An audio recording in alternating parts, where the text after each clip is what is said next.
साथ तुमची बातमी आमची। IPL 2025च्या 18व्या हंगामात आतापर्यंत 50 सामने खेळवण्यात आलेत। काल झालेल्या 50व्या सामन्यात मुंबई इंडियन्स आणि राजस्थान रॉयल्स आमने-सामने उभे ठाकले होते। या सामन्यात मुंबई इंडियन्सनं राजस्थान रॉयल्सचा 100 धावांनी पराभव केला। या विजयासह मुंबई पॉइंट टेबलमध्ये पहिल्या स्थानी पोहोचली आहे। मुंबईचा हा या स्पर्धेतील लागोपाठ 6वा विजय ठरलाय।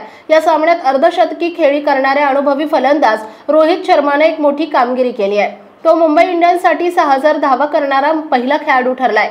सवाई मानसिंग स्टेडियमवर राजस्थान रॉयल्स विरुद्ध खेळल्या गेलेल्या सामन्यात रोहित शर्माने ही कामगिरी केली आहे। मुंबई इंडियन्सकडून 6000 धावा पूर्ण करण्यासाठी रोहित शर्माला फक्त 29 धावांची आवश्यकता होती। रोहितने 29 धावा करताच 6000 धावांचा टप्पा गाठून मुंबईसाठी इतिहास रचलाय। कुमार कार्तिकेयच्या फुल टॉस बॉलवर डीप स्क्वेअर लेगकडे स्वीप शॉट खेळून त्याने हे यश संपादन केलं।